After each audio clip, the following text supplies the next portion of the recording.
Namaste and welcome to this exciting episode of Sathology Debunking Mythology. Sathology के इस episode में आपका बहुत बहुत स्वागत है। सेमीकंडक्टर्स पे पूरी दुनिया में विश्व युद्ध चल रहा है। हम लोगों को मालूम ही है कि चीन की जो मोनोपोली है सेमीकंडक्टर्स में वो आर्टिफिशियल है, क्योंकि ना वो चिप डिज़ाइन करता है, फैब्रिकेशन में भी उसके कुछ चिप्स में डिज़ाइन है। ताइवान के मेजर होता है ऑन स्मॉल साइजेस। जापान का भी they have edge in chip fabrication में, लेकिन डिज़ाइन में तो भारतीयों का दिमाग है। आप कितनी भी अमेरिकन कंपनीज ले लें, वहाँ पे major chip design engineers are Indians. Semiconductors, materials management में जिन्होंने जो स्पेशलाइजेशन किया वो सारे भारतीय हैं या फिर वो आईआईटी से हैं। एक्चुअली अगर हम एनवीडिया का चिप डिज़ाइन देखें, कॉलकॉम का चिप डिज़ाइन देखें, उसमें तो भारतीय हैं सारे चिप डिज़ाइन में। तो चाहे ऑटोमोटिव हो, चाहे हेल्थ केयर हो या सेलफोन हो, वहाँ पे चिप डिज़ाइन भारतीय लोग हैं। इंटेल का जो एक प्रोसेसर था पेंटियम, वो भी भारतीय ने डिज़ाइन किया था। तो भारतीय are involved in every part of chip design.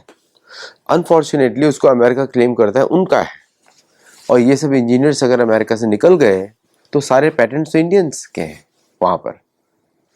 तो सेमीकंडक्टर की जो वैल्यू चेन में क्या होता है, चिप डिज़ाइन होता है, ईडीए और आईपी होता है, इक्विपमेंट्स एंड टूल्स होता है, मटेरियल्स होता है, वेफर फैब्रिकेशन होता है और एटीपी होता है, और फिर कंज्यूमर के पास पहुंच जाता है। तो अगर आप देखें कि 51% जो डिज़ाइन है, चिप डिज़ाइन, वो यूएस का है, बट वो तो सारे भारतीय इंजीनियर्स हैं। क्योंकि एंड में जाके पहुंचता है किसके पास? एंड में पहुंचता है एप्पल के पास, ब्रॉडकॉम के पास, एनवीडिया के पास, कॉलकॉम के पास। और कॉलकॉम में, एनवीडिया में, एप्पल में, ब्रॉडकॉम में तो भारतीय इंजीनियर्स हैं सारे के सारे। तो कहाँ पे कोई अमेरिकन कंपनीज का लीडरशिप किधर है? वो भारतीय इंजीनियर्स के पास में। तो चाइना की मोनोपोली कहाँ पर है? चाइना की मोनोपोली है एक्चुअली मटेरियल्स में 18%, फिर उसकी है वेफर फैब्रिकेशन में 24%, और एटीपी में उसकी है 30%, जो कि इंटीग्रेशन होता है जनरली। और अगर हम जो यूएस की जो लीडरशिप है वो है एएमडी, इंटेल, एनवीडिया में, जो कि चिप डिज़ाइन में है। एएमडी, इंटेल, एनवीडिया, ये तो तीनों तो भारतीय लोगों से है। मतलब यूएस में अगर आप एंग्लो सैक्सन्स अपने आप को अलग मानते हैं बाकी अमेरिकन से, इमिग्रेंट से, तो अलग ही हो गया। तो चाइना में हाई सिलिकॉन है। अगर ईडी एंड आईपी की बात करें तो यूएस का 68% है, वहाँ पे कैडेंस है, सीमेंस है, ईडी है, सिनॉप्सिस। बट सिनॉप्सिस ही और इन सब में तो इंडियन इंजीनियर्स है सारे। कैडेंस में, सीमेंस में, ईडीएम कहाँ है? हमें एंग्लो सैक्सन्स किधर है? इधर एंग्लो सैक्सन्स बोलते हैं ना, वो रियल अमेरिकन है। बाकी नेटिव अमेरिकन भी नहीं है, ब्लैक भी नहीं है, इंडियंस भी नहीं है, बट वो तो सबसे बड़े इलीगल है, पहले इलीगल है। किधर है उनका लीडरशिप? और चाइना में है एम्पेरियन, प्राइमेरियस, वो दोनों तो चाइनीज है, और ताइवानीज है। फिर आते हैं इक्विपमेंट्स एंड टूल्स में। इक्विपमेंट्स एंड टूल्स में अमेरिका का 47% लीडरशिप है, 26% जापान का है। सारी मशीन जापान से बनती है, वो चाइना को एक्सपोर्ट की जाती हैं, फिर चाइना उससे बनाता है चिप्स। ओके, तो वो भी उसमें भी अमेरिका का लीडरशिप 47% है। Applied materials, ASML, KLA, Lam Research and Tokyo Electron, ये वेस्टर्न कंपनीज हैं। टोक्यो इलेक्ट्रॉन अभी भारत ने टाइप किया, टीएल, प्रधानमंत्री मोदी वहाँ पे गए थे। Okay, which is on equipments and tools, क्योंकि वो सब टूल्स भारत में लाए जा रहे हैं फॉर नैनो चिप्स। तो और चाइना की तरफ से है नोरा, साइकैरियर, एसएमई। तो मतलब ये जो मोदी जी का जो गेम है वो बहुत ही स्ट्रेटेजिक है। टीएल वाला वो इक्विपमेंट्स एंड टूल्स है जिससे चिप्स बनेंगे, और वहीं पे प्रधानमंत्री घूम के आए वहाँ पर। So it's a very strategic move by India. फिर मटेरियल्स पे आते हैं तो 28% ताइवान के ओनरशिप है, 9% इसका है।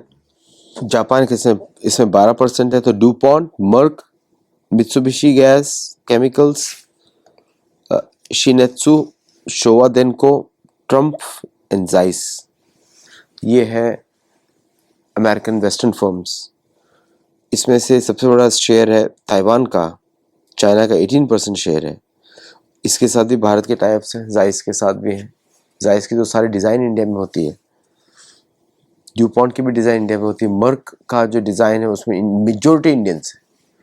मुझे कहीं दिख ही नहीं रहा है इसे इस रिपोर्ट में कि कहीं पर चाइना का लीडरशिप हो या अमेरिका का लीडरशिप, हर जगह भारतीय इंजीनियर्स हैं। मतलब कि भारतीय कंपनीज ने वो फोरसाइटेड नहीं दिखाया जहाँ पे इन्वेस्ट कर सकें। जैसे टाटा, हमेशा का टाटा का क्या रहता है, फॉरेन का टाइप्स करो, भारत में लाके बेचो, ये रहता है। स्टारबक्स फॉरेन का लो, भारत में लाके बेचो, ये टाटा ग्रुप का बिजनेस मॉडल है। मतलब इंडियन का कुछ बना नहीं सकते टाटा। अभी एयरलाइन बाहर की कॉपी करी इंडिया में, मतलब उनका वही है हिसाब, फॉरेन का मॉडल कॉपी करो, इंडिया में बेचो। India is a market for Tata. तो I think that needs to be changed. और कोई भी कंपनीज होंगी, they should be changing now. ये सारा इकोसिस्टम में तो इंजीनियर्स, भारतीय इंजीनियर्स ही काम कर रहे हैं। Semiconductor was my favourite subject also by the way. तो लेकिन इधर तो इंजीनियर्स ये सब काम कर रहे हैं भारत में, बाहर तो भारतीय इंजीनियर्स ही हैं। मटेरियल्स में भी अगर देखा जाए तो 28% ताइवान है। वेफर फैब्रिकेशन में चाइना इज नंबर 1, क्योंकि मशीन सारे उनके जापानीज है। They acquired Japanese machines and they are doing that with that. और साउथ कोरिया भी उसमें आगे है, और जापान भी उसमें आगे है। In the least are the EU and the US। तो डिज़ाइन में तो Indian engineers working for EU, and क्योंकि उसके लिए एक अलग तरह का डिज़ाइन चाहिए। European Union has some good engineers.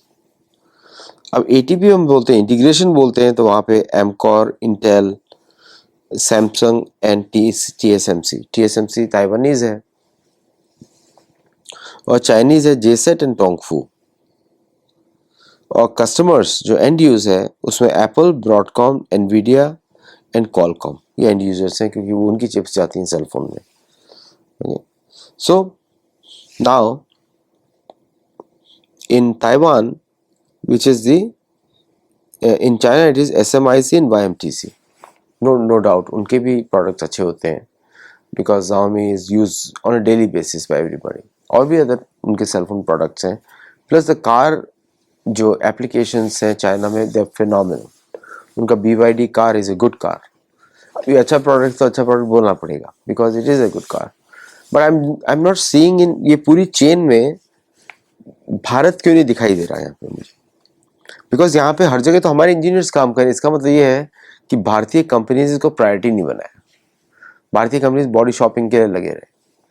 तो IBM रिसर्च और ये सारे रिसर्च कंपनीज जो हैं भारतीयों को एम्प्लॉय करती रही भारत से। All the good grades and toppers and वो सब उन्होंने वहाँ पे इम्पोर्ट किए। सो चिप का जो पूरा जो इंडस्ट्री है सेमीकंडक्टर्स का, वो तो भारतीय रिसोर्स डोमिनेटेड है। उसमें कोई भी चांस नहीं है किसी चाइनीज कंपनी का और किसी और कंपनी का।